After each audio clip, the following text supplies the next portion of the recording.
आज हम टॉपिक कर रहे हैं स्टोरेज क्लासेस इन सी की। तो स्टोरेज क्लासेस क्या है कि जब भी हम कोई वेरिएबल बनाते हैं, जैसे सपोज कि इंट एक्स बनाया हमने, तो ये जो वेरिएबल है ये मेमोरी में डेटा स्टोर करने के लिए हमने बनाया। वेरिएबल की डेफिनेशन भी यही थी कि variable is a technique which is used to reserve the memory location in the computer where we can store the data। तो हर वेरिएबल सी में किसी न किसी स्टोरेज क्लास से बिलोंग करता है।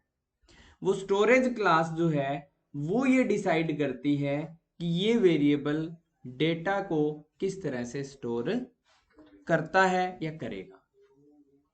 ठीक है, तो जब भी हम एक वेरिएबल बनाते हैं तो चार चीजें जो है हमारी डिसाइड होती है कि एक स्टोर कहां करेगा डेटा, एक क्या है स्टोर कहां करेगा, स्टोरेज डिसाइड होगी।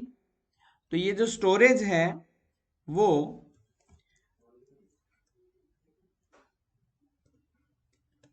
मान लीजिए यहां पर हम लिखते हैं पहले कि स्टोरेज क्लास कौन कौन सी हो सकती है वेरिएबल की।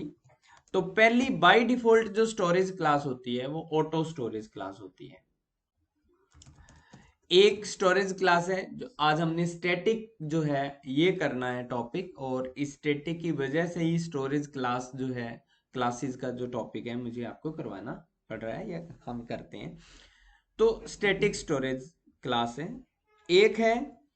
तीसरी जो स्टोरेज क्लास होती है वो रजिस्टर है, और एक्सटर्न जो है एक जो हमारी स्टोरेज क्लास होती है वो है एक्सटर्न स्टोरेज क्लास। तो ये चार तरह की स्टोरेज क्लास होती है।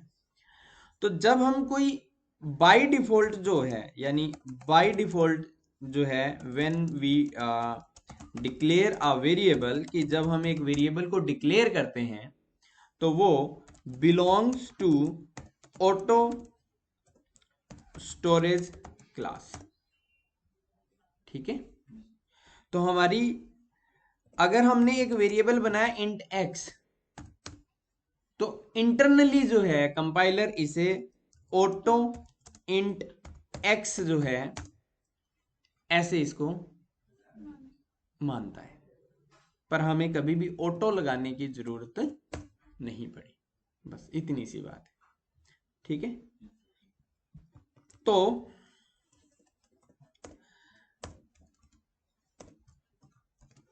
स्टोरेज क्लास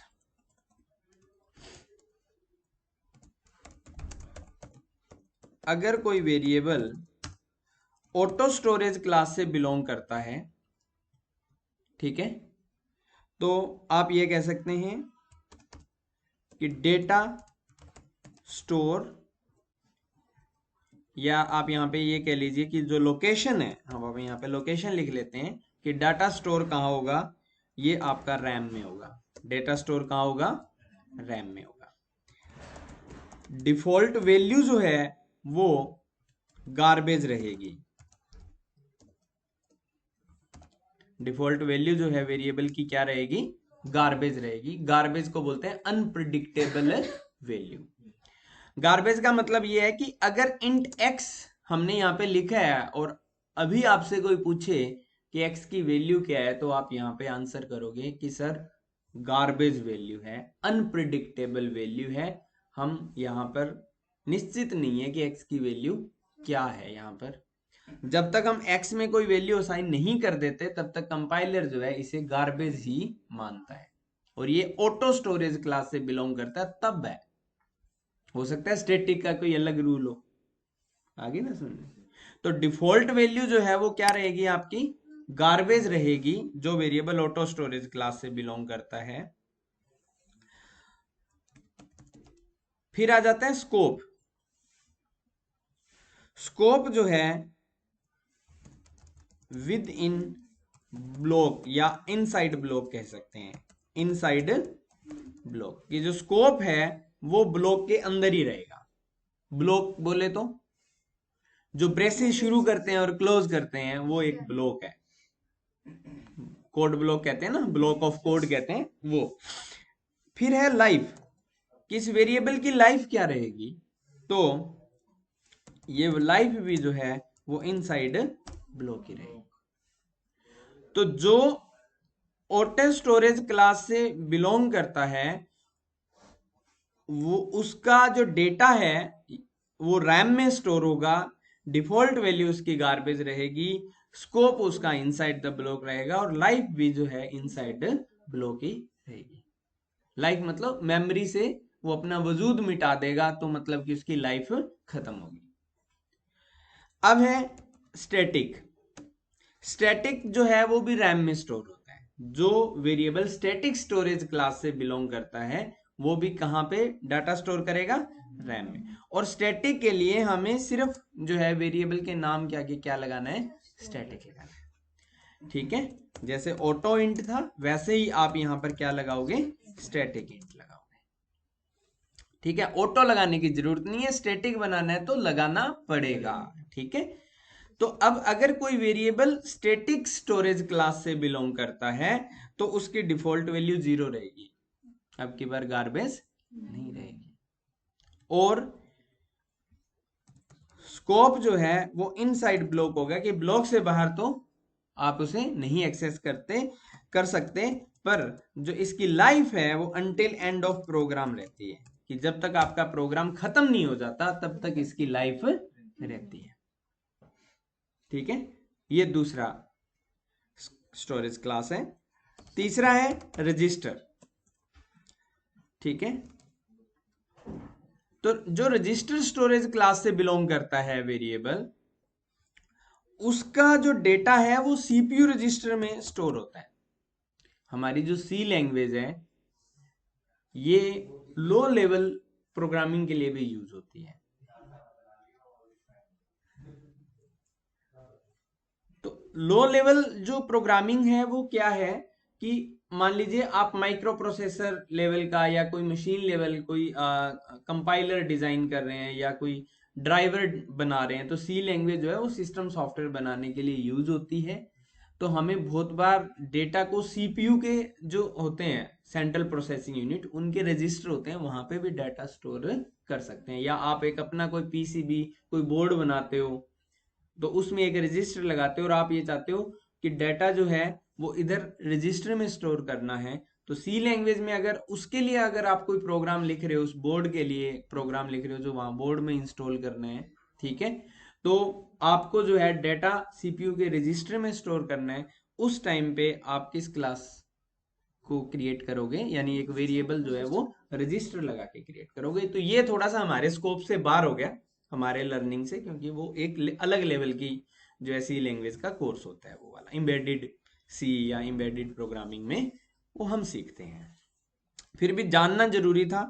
तो डिफॉल्ट वैल्यू जो है यहाँ पर ये सीपीयू रजिस्टर है, और डिफॉल्ट वैल्यू जो है वो आपकी यहाँ पर गार्बेज रहेगी, और स्कोप जो है वो आपका यहां पर इनसाइड ब्लॉक रहेगा। जो इसका स्कोप है वो आपका जो है इनसाइड ब्लॉक रहेगा। लाइफ जो है इसकी इनसाइड ब्लॉक ही रहेगी। ठीक है, और अब जो लास्ट जो है एक्सटर्न है,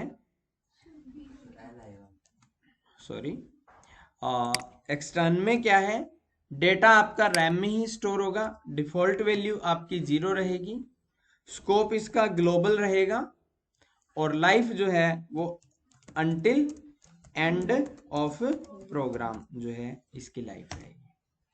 तो जब हम एक वेरिएबल को आउटसाइड द मेन डिक्लेयर करते हैं ऑन द टॉप, जैसे रिकर्जन में आपको मेन वाले में एग्जांपल में दिया था, तो वो बाय डिफॉल्ट जो वेरिएबल है वो एक्सटर्न स्टोरेज यानी ग्लोबल स्कोप में वो किया था, एक्सटर्न स्टोरेज क्लास से बिलोंग करता है। तो ये हमारे 4 तरह की स्टोरेज क्लासेज हैं। आज हम स्टैटिक जो है इसको सीखने वाले हैं। तो हम हैश इंक्लूड जो है वो कर रहे हैं, stdio डॉट एच, और इंट मेन हमने यहां पर लिखा।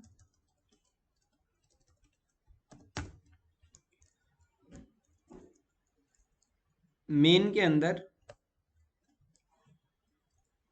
हम एक फंक्शन को कॉल कर रहे हैं, फंक्शन का नाम मैसेज है, और इस फंक्शन को यहां पर 3 बार कॉल कर रहे हैं। तो मेन के ऊपर हमें इसे डिक्लेयर करना पड़ेगा, तो हमने यहाँ पे लिखा void मैसेज, फंक्शन को डिक्लेयर कर दिया। मेन के नीचे इसे डिफाइन करना पड़ेगा, तो void हमने मैसेज इसको डिफाइन कर लिया। और मैंने यहाँ पे अभी ऑटो स्टोरेज क्लास का एक वेरिएबल बनाया, इंट x बनाया, और इसकी बाय डिफॉल्ट वैल्यू हमने 1 रख ली। यहाँ पे इनिशियलाइज इसको 1 से कर दिया, और प्रिंटफ हमने किया कि x equal to %d, x, और x प्लस प्लस कर दिया। x क्या कर दिया? प्लस प्लस कर दिया। नॉर्मल एक वेरिएबल बनाया, 1 वैल्यू दी, प्रिंट कराया और उसको प्लस कर दिया। तो अब ये बिहेव कैसे करेगा? देखो, पहली बार मैसेज फंक्शन कॉल हुआ, आई यहां पे x बना, यहां पे एक नया वेरिएबल क्रिएट हुआ x नाम का, और ये ऑटो स्टोरेज क्लास से बिलोंग करता है, इसलिए इसका स्कोप भी इस ब्लॉक के अंदर ही है और लाइफ भी इस ब्लॉक के अंदर ही है। यानी जब आपका कंट्रोल यानी कंपाइलर काम खत्म करके इस फंक्शन का वापस मेन पर जाएगा, तो इसका स्कोप भी खत्म हो जाएगा और लाइफ भी खत्म हो जाएगी। तो आपको इसकी जो आउटपुट है, अगर हम बात करें, तो x इज इक्वल टू 1 पहली बार आएगी, फिर यहां पर x 2 हो गया, यहां पर x क्या हो गया? 2 हो गया, और जैसे ही वो ऊपर जाता है तो यहां पर x जो है वो क्या हो जाएगा? खत्म हो जाएगा, यानी उसकी लाइफ भी खत्म हो जाएगी और स्कोप भी खत्म हो जाएगा। फिर क्या हुआ? दोबारा मैसेज फिर से कॉल हुआ, कंट्रोल वापस नीचे आया, x फिर से 1 हुआ, यानी x फिर से नया बना, x की वैल्यू 1 हुई, तो दूसरी बार भी आपको आउटपुट x 1 ही मिलेगा, और सेम रेपिटेशन जो है वो तीसरी बार भी होगा। ये था ऑटो स्टोरेज क्लास का काम करने का तरीका। अब इसको रन करते हैं।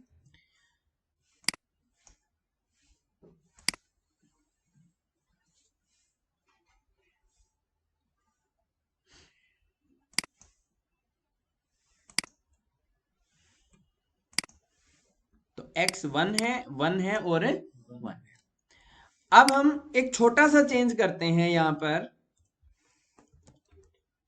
स्टैटिक इंट x किया। अब ये कैसे काम करेगा? पहली बार मैसेज कॉल हुआ, x बना, 1 प्रिंट हो जाएगा। जब यहां से कंट्रोल वापस ऊपर जाएगा मेन के पास, तो x का स्कोप तो खत्म हो रहा है बट लाइफ खत्म नहीं हो रही। तो जब मेन ने दूसरी बार मैसेज को कॉल किया, तो कंपाइलर देखेगा कि इसकी तो लाइफ है, मुझे दोबारा रिक्रिएट करने की जरूरत नहीं है, तो वो इस वाली लाइन को ही स्किप कर देगा।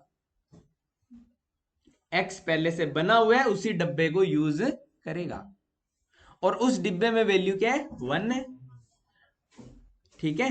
और 1 के बाद जो थी यहां पे 2 ही, तो जब ऊपर से वापस यहां पर आएगा, तो इस टाइम x की वैल्यू से क्या मिलेगी? 2 मिलेगी, तो वो 2 को प्रिंट कर देगा।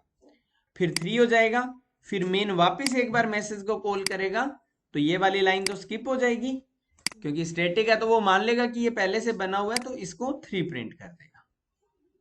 आगे मैं समझे? तो ऐसे जो है स्टैटिक काम करता है।